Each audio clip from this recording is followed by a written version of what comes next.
They say war changes you, but what really changes a man is what happens when he comes home, when the battlefield is behind you, but the rules of a so-called peaceful neighborhood become a different kind of fight, the kind that hides behind fences, bylaws, and smiling faces that turn sharp the second you step out of line.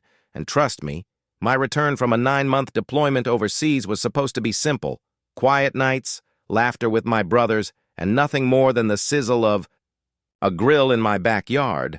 But that's not how life works when your house sits dead center in an HOA-controlled suburb. I thought I left surveillance, patrols, and power-hungry enforcers behind in uniformed checkpoints thousands of miles away, but the moment I parked my truck on my driveway, I could already feel eyes on me from behind curtains. The kind of stares that measured if your trash bin was 2 inches too close to the curb, or if your lawn had grown a fraction above regulation height. Still, I brushed it off, because after months of sand, fire, and sleepless nights, all I wanted was to sit with Jensen, Torres, and Cole, the 3 men who had carried me through hell and made it back alive. No medals, no parades, just us, a fire pit glowing, beers in hand, and a backyard that smelled like freedom.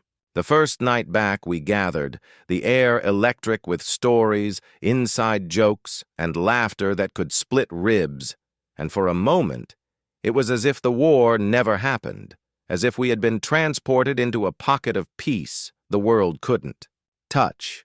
But if you've ever lived under an HOA, you know peace is never free, because the people who run those boards don't just enforce rules, they feed on control, and men like us sitting carefree was an offense they couldn't tolerate. It began with the headlights, slow-moving across the street, pausing just a little too long at my driveway, the kind of lingering look that screamed, "You're being watched," and my gut, sharpened by combat, knew it wasn't random. I poured another round, but I couldn't help noticing the shadows at the edge of the yard, 2 figures whispering, clipboards in hand, silhouettes lit by the glow of their own arrogance. "Surveillance already? Thought we left this crap overseas," Jensen muttered, his laugh sharp and mocking. But even as we chuckled, our eyes stayed alert, scanning, reading the situation the way soldiers always do. The first knock came soft, polite almost, the kind that wants you to think you still have a choice. I opened the door, beer cold in my grip, and there they were. 2 HOA enforcers in reflective vests, clipboards raised like shields, eyes serious like they had just discovered a terrorist cell in my backyard. "Sir, is this gathering board approved?" one of them asked, his mustache so thin it looked penciled on, his tone dripping with smug authority. I smirked, leaned against the door frame, and replied, "Board approved? You'll have to ask the board if laughter needs a permit." Then, I shut the door in his face, the lock clicking like a final note. Behind me, my brothers erupted in cheers, clinking bottles like we'd just scored a victory, but deep inside I knew this wasn't over. 20 minutes later, the knock returned, this time harder, louder, demanding. When I opened, the pair had multiplied, 3 now, one standing back with arms folded, chest puffed, chin raised like a rooster spoiling for a fight. "We've had multiple complaints," the tall one announced. "Your gathering is too loud. If you don't comply, this could escalate into an arrest." Arrest? That word hit the air like a joke delivered in the wrong room. Arrest for what? We hadn't touched the speaker. The only noise was the crack of laughter and the hiss of the grill. I stepped aside, gestured to the yard, and said, "Do you hear music?" "No, that's because there isn't any. Maybe you should arrest the air." The smallest one scribbled furiously on his clipboard, as if recording history, but I leaned closer, my voice low and sharp. "Stay off my property. You want to play cop? Go find a badge. Otherwise, walk away before this turns into something you don't want." Their eyes flicked to each other, uncertain, but pride wouldn't let them retreat. They left that time, but my gut told me the truth. They'd be back, and next time they wouldn't bother knocking. I didn't have to wait long.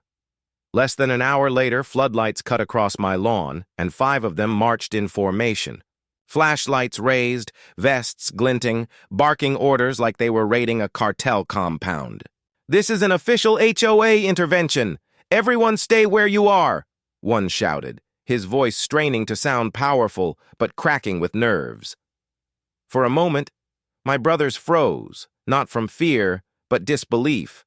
Then laughter ripped across the table, Jensen nearly spilling his beer as he shouted, "An HOA intervention? You gotta be kidding me." But the men in vests weren't laughing. They spread out, their fake authority swelling with every step, one even pulling out plastic zip ties from his belt like he'd ever get the chance to use them. That was the last straw. I raised a hand, my voice calm but sharp as a blade. "Gentlemen, last warning. Leave now before this gets ugly." But they ignored me. The mustached one stepped forward, clipboard in hand like a badge, and barked, "You're under. Violation for unlawful gathering and failure to comply. You're all coming with us." The second he reached for Jensen, the switch flipped. Wrong move. Jensen spun, locked the man's wrist, and twisted until he squealed, his clipboard clattering to the ground. Another lunged at me. I sidestepped, swept his legs, and sent him crashing face first into the grass.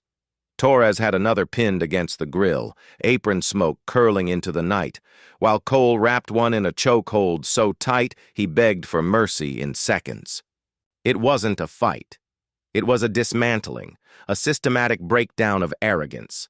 Their flashlights flew into the bushes, their vests tore, their dignity shattered.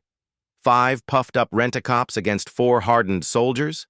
They never stood a chance. Within minutes, they weren't standing at all. They were crawling, literally crawling across my yard, groaning, battered, their clipboards scattered like fallen weapons, their egos bleeding worse than their scraped knees. Jensen dusted his hands and shouted, "Guess the board didn't train. You for this one?" I nearly collapsed from laughter, my sides aching, the absurdity of it all too rich. By the time they stumbled off my property, humiliated, a single truth settled over us. They'd never forget this night, and the fallout proved it. Days passed, and the usual golf carts that prowled the neighborhood like mosquitoes vanished. Engines silent, uniforms tucked away. When I passed them on the sidewalks, they crossed the street, suddenly fascinated by trees or staring at their shoes. The bravado that once puffed their chests had drained like air from a cheap balloon. Karen, the queen of HOA pettiness, the woman who lived for writing fines about trash cans and grass height, went silent too. Not a single ticket. Not even a warning.